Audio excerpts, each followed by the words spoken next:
Hello, everyone. Thank you so much for joining us. This is the 19th edition of the FreeFuse Sessions interviews. I am your host, one of the co-founders and CEO of FreeFuse, Mike. And today I'm here with Matt Pru. Matt Pru is one of the advisors who I met through the Alchemist Accelerator program, and I've been incredibly excited to have an opportunity to chat with him, through the medium of FreeFuse sessions. Definitely was really helpful in terms of, some of the ways that we look at, marketing and growth, and, was so helpful and gracious with his time. So as a little bit of background, Matt is a startup advisor, investor, and second-time co-founder, currently scaling Stackmatix, a growth marketing partner for startups and scale-ups. Matt has over 10 years of experience in startup, go-to-market, and scaling, with experience both in marketing and sales. So without further ado, Matt, I just wanted to give you an opportunity to maybe, talk a little bit about yourself, and we can jump right in here. Yeah, thanks, Mike. Yeah, startups is all I'm passionate about these days, and I guess that's been the case for over 10 years. I started off with an internship in undergrad at a company called Blingo, which was doing voice to text very, very early to this market, when BlackBerry and Nokia Symbian phones were actually running the market back then, and iOS just came to market at the time. And it was really that internship that sparked my interest in startups. I just really loved the culture that that company had. And that company, while I worked there, I didn't think too much of it. It seemed like a humble company of 40 or 50 folks. And that humble company, just a couple of years later, was acquired for over $200 million by Nuance Communications, which is the leader in voice recognition technologies globally. So during undergrad, I really just kind of shifted all my time and focus to startups, reading every book, blog post, news story, class that I could possibly take. So much to the point that I had the confidence to start a company right out of undergrad, which got into the Alchemist Accelerator. And so that's how I initially got tied into the program. I also was the head of sales for Class 1 Mighty Hive, and that company grew from 12 people to 150 people, $150 million exit. And I helped lead the sales team there, doing a lot of the company sales and ultimately scaling that team out. And that's ultimately what led me to starting Stackmatix. Is I had some success in startups, and I could have been a head of sales or head of marketing for a startup once again, but I figured, why not help as many startups as I possibly could by building a business around the concept. Yeah, absolutely. And when you were obviously first, getting that sales program off the ground, like the very first company that you were working with, what were some of the things in the early days that you felt like you had maybe challenges with, that, kind of were really top of mind for you to either clean up, or, what were the high level objectives that you were looking at when you were first building out the sales program to, help Mighty Hive become successful in those early days?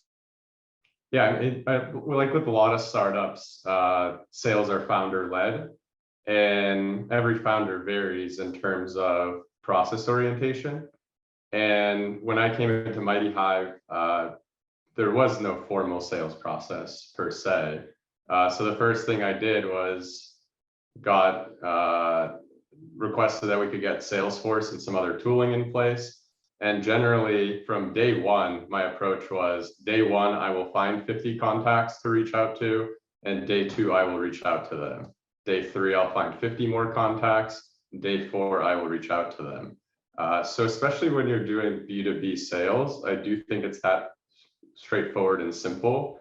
Ultimately, you want to get to a place where you're automating things and doing things systematically at scale. But I think doing things very manually and personalized at first is the best way to get quick traction, and to also figure out what works. It gives you a means to potentially experiment in picking all 50 of those contacts and how you reach out to them, and to start finding patterns of success that can scale, where otherwise, you might pull down a list of 1,000 and kind of waste your first opportunity reaching out to all 1,000 people by automating it from the get-go. And market sizes vary, but in B2B, it's common, the size of your world and the companies you care about may be a few thousand. It really depends on your market, but you don't want to waste those opportunities.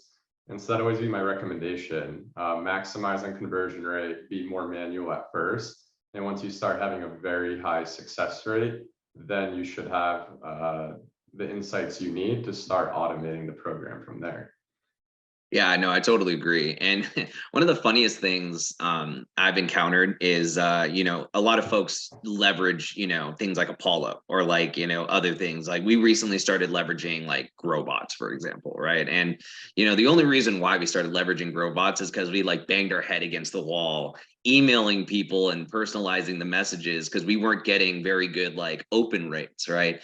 And I feel like what a lot of people want to grow fast or they want to get as many leads as possible, but what ends up happening is they are consistently not putting the right messaging out. And if you think about even emails, you really only have that small screen of space, the little description or the subject line to entice somebody to even open your email. So if you're already process wise doing the wrong thing and sending out the wrong messaging or something that's not even relevant to the folks you're trying to reach out to, now you've just burned through 1,000 leads, just like you said.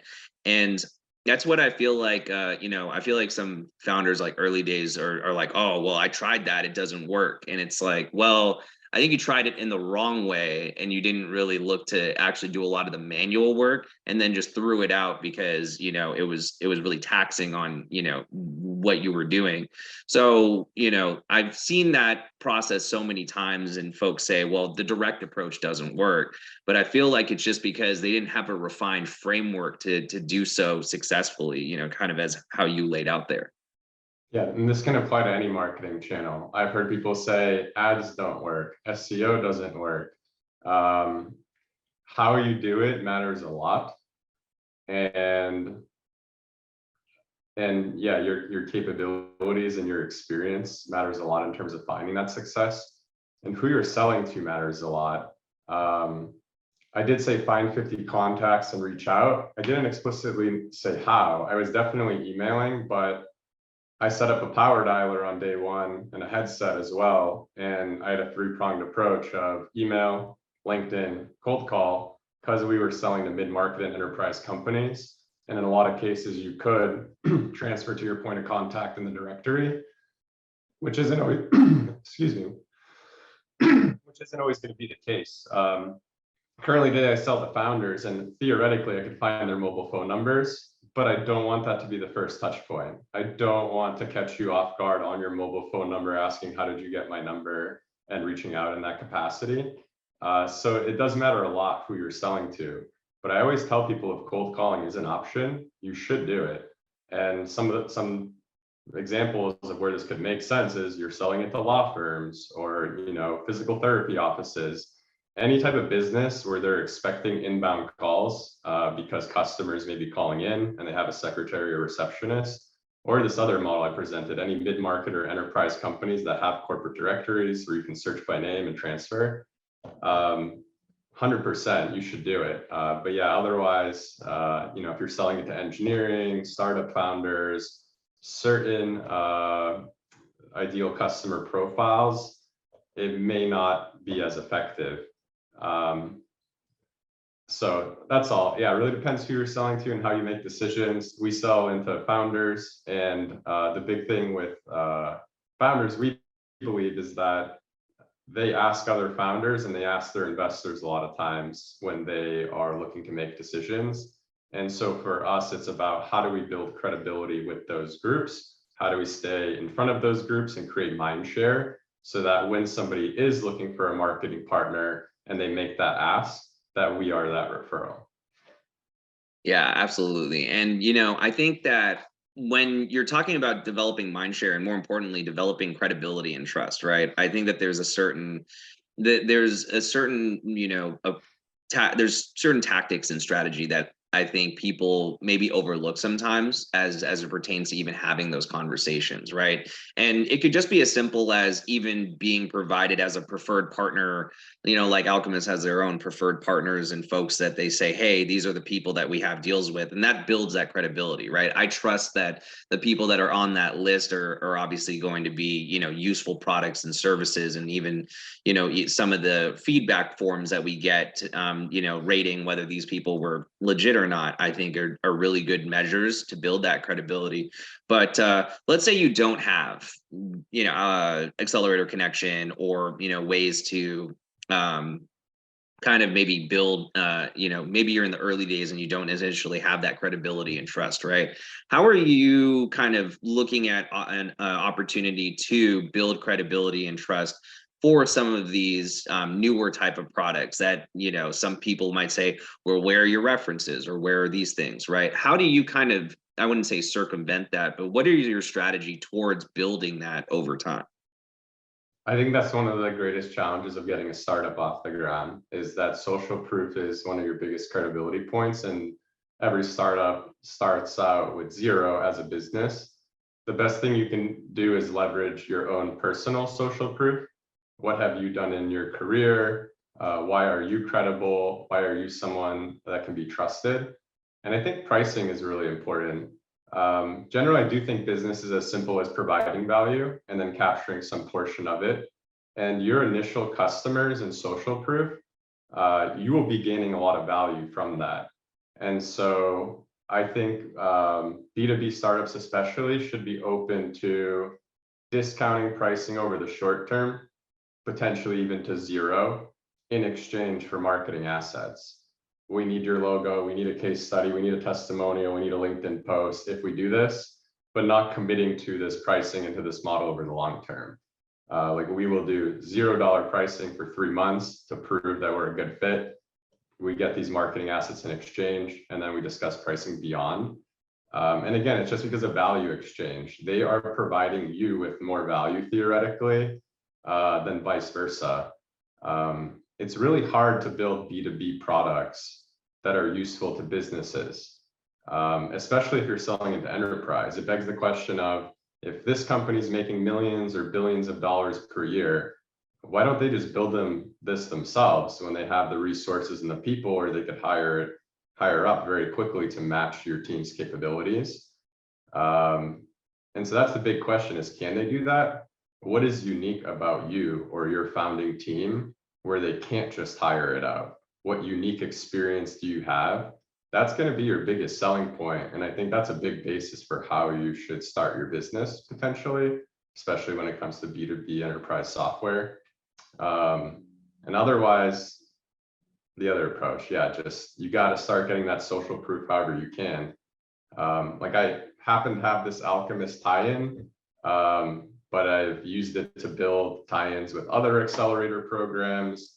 I've built relationships with VCs, private equity firms, you name it. And I focus on this as much as anything. I believe in the indirect sale as much as the direct sale. And that's all. It's just worth noting, it's the most important thing. You will only grow so fast if you don't have social proof. And this should be the #1 focus when you start off, is get that almost at any cost.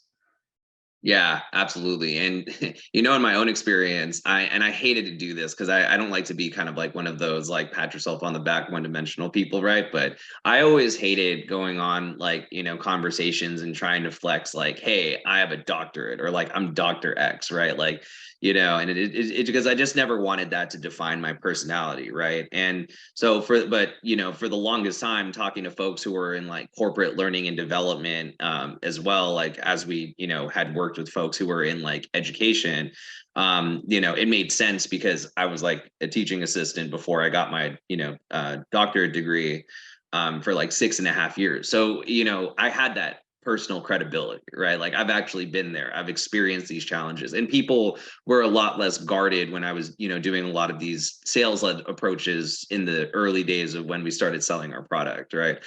And as I kind of evolved from that, and we've now hit other markets, we now have social proof of people being able to provide testimonials, references, and things like that. So we've built that up.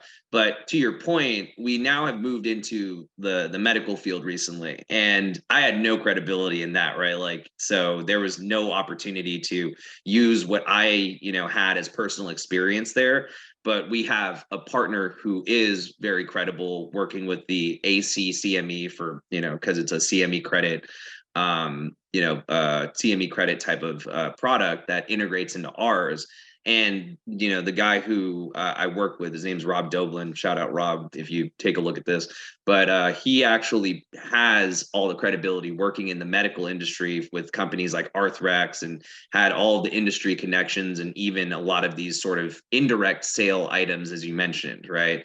And so I find it so fundamentally important even to like have a widespread place where you can have your message go out, and you can have, your product get even recommended by other people. I mean, I've, in the last year, since I've even been talking about our product, I've probably generated 100 or 200 referrals from people, right? And just indirectly people saying, this is a good person you should check out, or, hey, this is what they're doing and you should check them out. And, that I feel like people don't provide kind of like a wide net of being able to get those, recommendations and referrals. And they don't, I feel like, focus enough about that. So, if you're somebody who's maybe, starting out in those early days, and you want to really, equally as much focus on the indirect sale, what's a nice and maybe scalable way to do so, with so much on your plate, having to think through all of these things? How can you maybe set yourself up for success in a manageable way without, kind of like having your head explode doing everything else? Yeah. Well, when you start a company, usually time is not a problem. Usually your calendar day one is entirely open, and you're trying to fill that calendar. And the idea is that the indirect sale is an easier way to fill your calendar. When you reach out to people directly, especially with no social proof and credibility, you should expect low conversion rates and low number of meetings set. But if you start reaching out to people in your network, or you start reaching out to people in a way that's less salesy, saying, hey, you seem like someone I should talk to get advice on how to build our product and our business, your conversion rate will be much higher. But you can't get on that call and sell them, or they may be offended that you kind of bait and switch them on the expectations. A definition that I heard of entrepreneurship once that I really like is it's capitalizing on a business and market opportunity regardless of your resources. And so if your business needs a certain social proof or credibility that you don't have, it's your job to figure out how to get it by any means, whether that's hiring someone or developing that credibility yourself. And it's worth noting, you don't have to start a business, and most startups do fail. And I'm a second-time founder, and I'm much more successful this time around because I do have a bigger network and I do have a bigger skill set. And it's worth noting the executive team at Mighty Hive had an incredible network, had incredible experience, and that's what allowed them to get off to a quick start. And there's no shortcuts in startups. Some startups maybe get a little bit lucky with exactly the right business model at exactly the right time. But I think especially with B2B, it's a lot more deterministic, and building up your network and your credibility and your experience for 10 or 20 years before you start a company should help you quite a bit. And so it's just worth noting. When I started a company the first time around over 10 years ago, I had all the confidence in the world. But another line that I like is confidence is earned. You can have confidence, but if it's empty confidence, it will only take you so far. You will go from a confident place to a not confident place pretty fast when you go to market and find things are more challenging than you expected. Startups are the ultimate competition. You have the ability to do what you want in terms of your business model, your team, your ability to raise capital, and there's no such thing as a free lunch. If you're starting a startup because you think it's an easy way to make money and it's going to be a nice lifestyle, you're in for a reckoning probably within months. And either you will learn from that experience and find your way through, or you may come to some of these realizations like I did, and come back to the opportunity once you're sufficiently prepared. I would always recommend doing it as early as possible, though, because that's the only way that you will have perspective, and opportunity costs early in your career is always lower. You know, if you're at Google making $500,000 a year, and that's exactly what you're going to have to give up to start your company. Early in your career, you may be giving up less economically to take that chance. And so I would still recommend it, but just understand, yeah, it's not easy and it takes time. Most B2B software enterprise companies, time from inception to exit is 10 years. And when I tell people that 2 to 3 years is probably a good amount of time to actually build a product that's useful and a team and to experiment and to build a foundation for your business, they really need to be unflinching if they're going to be successful. I think that was the biggest mistake we actually made with our first startup, is not giving it enough time. We were very young and we thought, you know, even a year was a very long time to not have more success than we had. And that was just a flaw in perspective. So that'd be my recommendation. Be willing to risk 2 to 3 years to really see if you have an opportunity to grab, and understand that anything in under a year is maybe some combination of luck, or you really, really know what you're doing and you really identified an opportunity and you do have that confidence that it can work out that quickly. Yeah, and I think that what contributes to all of that also is actually this romanticized idea of everybody thinks Yes. startups are the same across the board, right? Like, oh, we have like a consumer startup, ergo I'm a startup too. I should grow just as fast, right?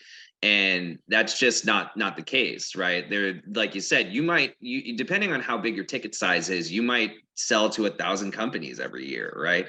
And if you think about it, if you had 1,000 companies that you have $1 million contract with, I mean, now you're $1 billion company. Now, granted, it's not that easy, like you said, but I feel like sometimes people, they spend a lot of time trying to build up like what they're doing. It gets hard, and what ends up happening is they kind of get blinders in terms of what opportunities are there. And now, granted, of course, there is always all kinds of factors, right? You might have a family, right? And you took a detour into this, and you need to now like actually provide to a certain degree, whether it's like some arrangement where maybe your kid's going off into like school right now, and you need to start providing for all sorts of things. Or you have maybe perhaps investors who said, hey, well, we need to have this return in this amount of time, and so that's like sort of something that's breathing down your neck, right?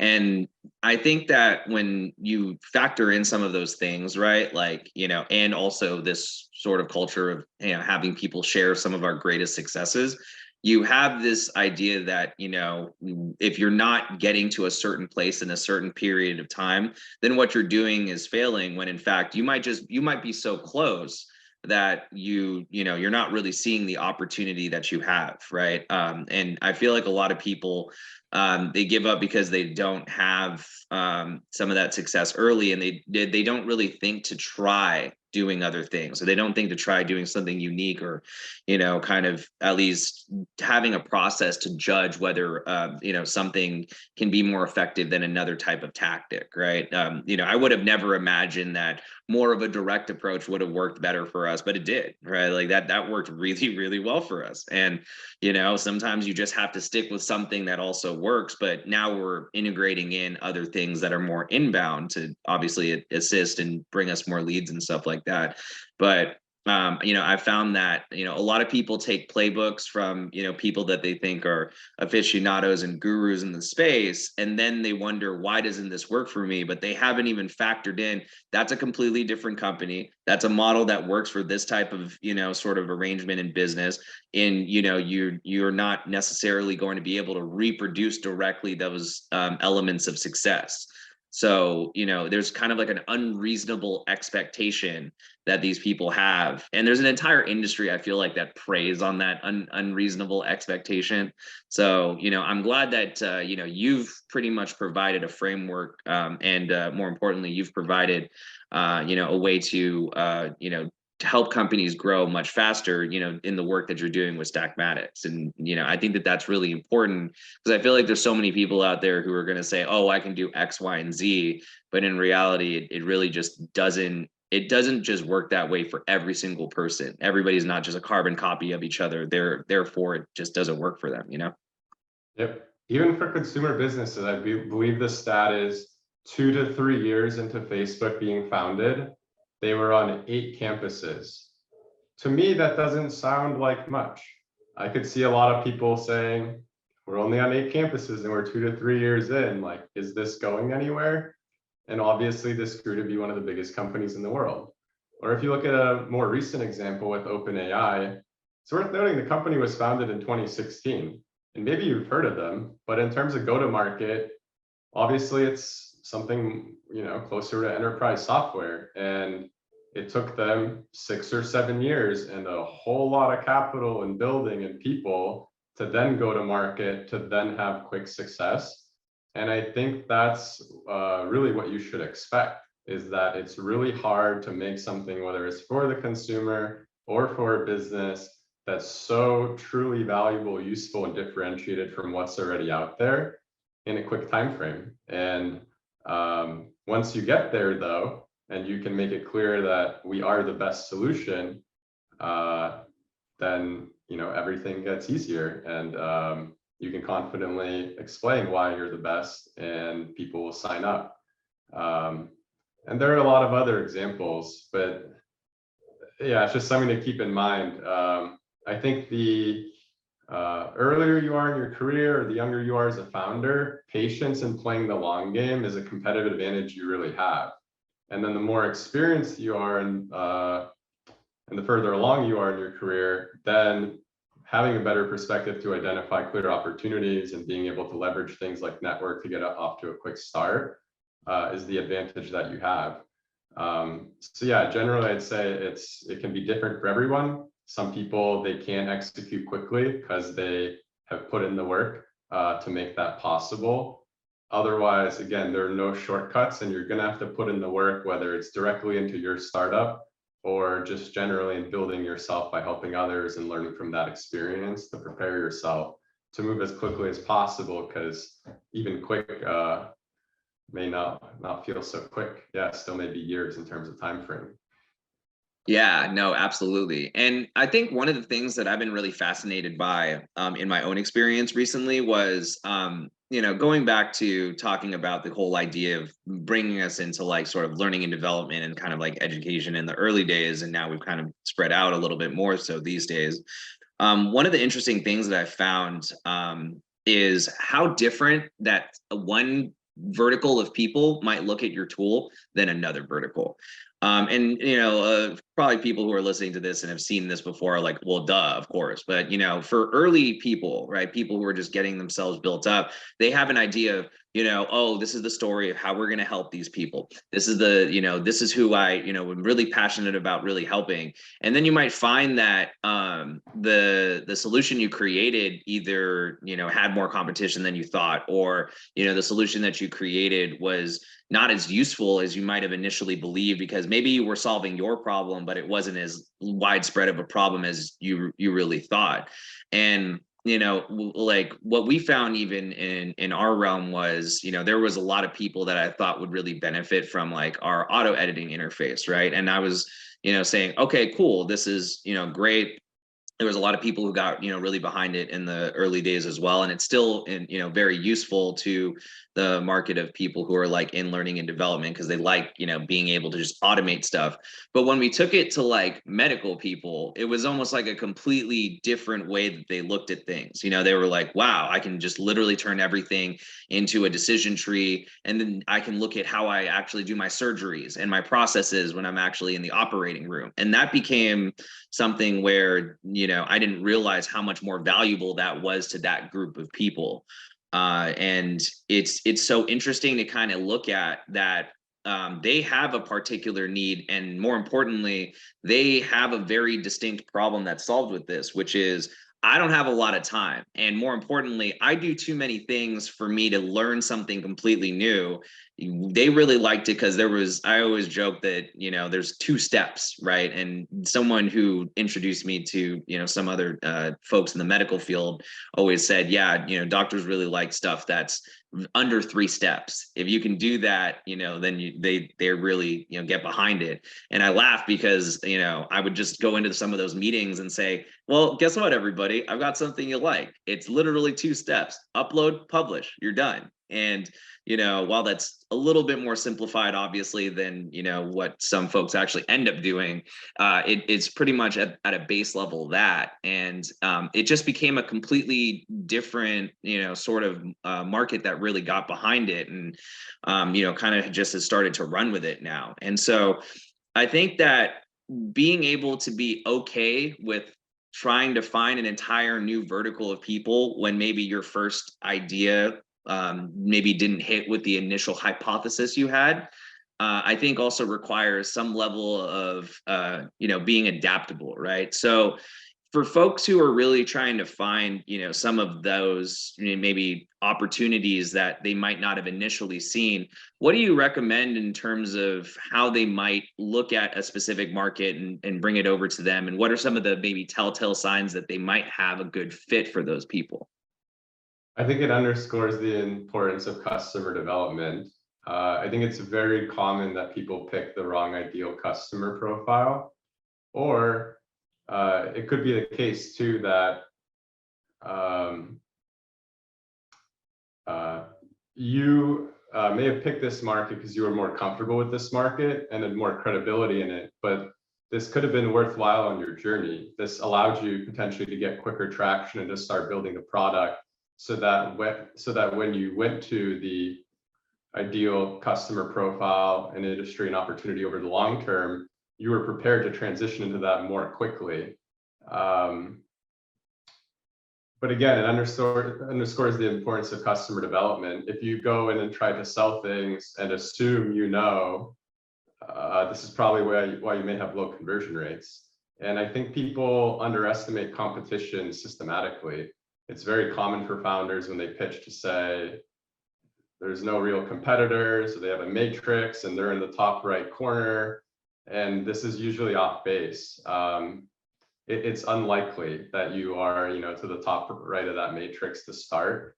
And I think doing more market research early, really understanding who are the players in this space, what is their pricing, what are their value props, how can you actually provide something that's better, is important and underestimated.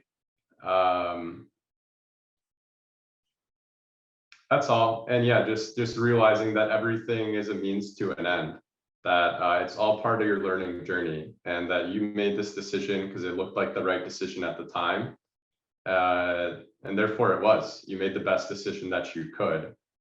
You just need to always stay open to the fact that you can segue your business strategy. And that is the value of being a startup, that you are agile and nimble. And even if something is working well, how do you know how well it's working compared to something else? And that's why I think you should always A/B test. Just the simple concept of sending one email to 1,000 people right away, to me, is crazy. You should always be thinking about statistical significance and minimum effort to validate hypotheses, and to always be running A/B tests, because you never know what you're missing out on. And that would be my biggest suggestion. The thing you maybe want to be careful with is, once you have something that's working, experimenting too much. I think in the early days, everything's an experiment, so 100% of your time should be experimentation. Once you start getting traction, then I would just always have an 80-20 rule. 80% of the time, we're going to keep incrementally improving on what we're working on, but 20% of our emails, our cold calls, whatever it may be, we're going to make sure that these things we've thought about, that we haven't put the time and effort into testing, we're going to go validate those things to see if they work or not, just in case our lives could be a lot easier if one of these experiments do happen to work out. Absolutely. And the idea of experimentation, and I like how you added in the Pareto principle of like the 80-20 rule, because I've, first of all, like the beautiful thing about that whole sort of paradigm is like you can basically apply it to everything, right? Like someone was like, you do realize like you probably spend 80% of your time in 20% of your house, right? And you spend 80% of your time on 20% on, or you spend basically 20% of your time on things that have like 80% results or what have you, or however you want to do the proportionality. But I think it's a good rule of thumb to spend some time actually experimenting with new things, right? Like whether that's a new system that you're using. It's like one of the reasons why like we had hopped on and started using other products and services, like and even like, let's say for example, even something as simple as what CRM are you going to use.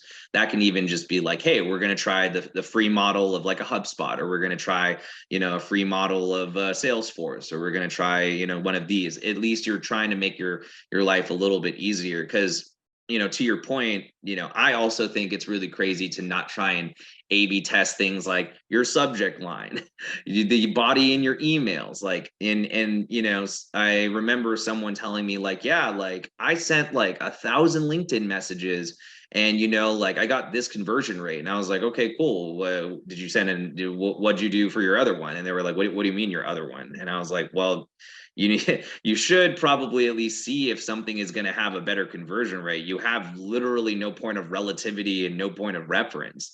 And they were like, oh, well, I mean, this one works. I mean, we're getting 10% or 15%. First of all, that's like not even great, right? Like they're accepting that 10 to 15%, of responses or even acceptances on LinkedIn was great for them. And I was like, well, no, I mean, you could get that all the way up to 30 or 40% if you, kind of ladder your way up. It doesn't have to be, I'm immediately getting 40. Like it took us a long time to go from, oh, I have 10% of the manual personalized ones that I can send out, all the way to, now I can get all the way up to like 35% on average now. Right. Like, I mean, that's just the difference in doing the A/B testing. So I believe that the experimentation, like you said, doesn't need to get like wild and out of control, but there should be structure around it, right? And there's no reason to not explore ways to make your life easier through that experimentation. And so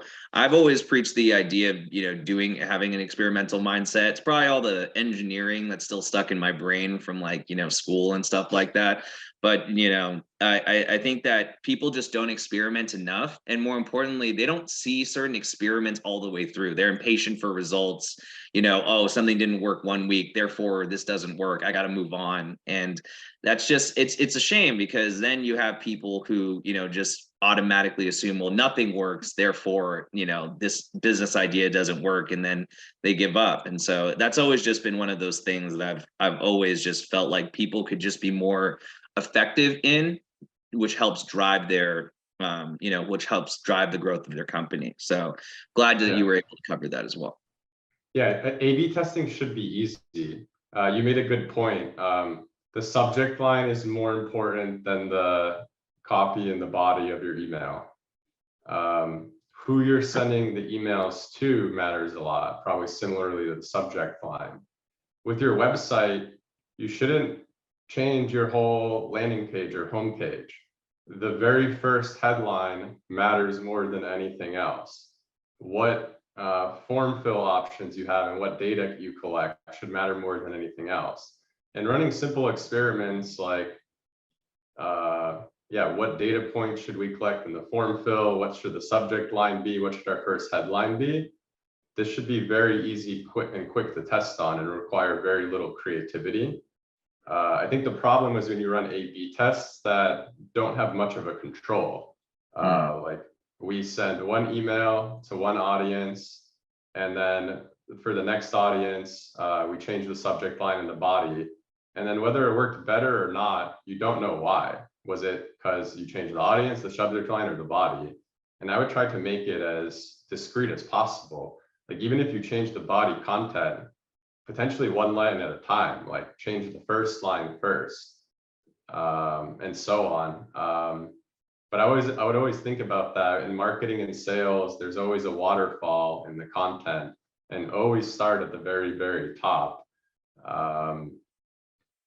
So that's all. And generally, statistical significance does matter. Like, your engineering mindset does matter, because if you don't understand that principle, then everything will be random. And generally, you may do more work than you need to validate concepts. And it should always be about what is the minimal effort I need to spend, the minimal time to validate a hypothesis. And theoretically, you should be learning every day, if not every week. Like, a week is probably the slowest cadence at which you should be learning these things. Yeah, yeah, definitely. And you know, those that time to learning, I think, is one of the things that I feel like people are not spending enough time trying to like either reduce, optimize, and figure out how to obviously integrate as part of the, you know, sort of blueprint of their organization, right? And so, you know, I feel like we could talk about this stuff all day. We could. We probably could. I love talking about this stuff all day, right? But you know, I know we're coming up to time here, so I did want to obviously provide an opportunity for you to, you know, share, you know, anything about what you're working on, or, you know, maybe some of the work you're doing with Stackmatix. You know, give yourself a little opportunity to promote, of course.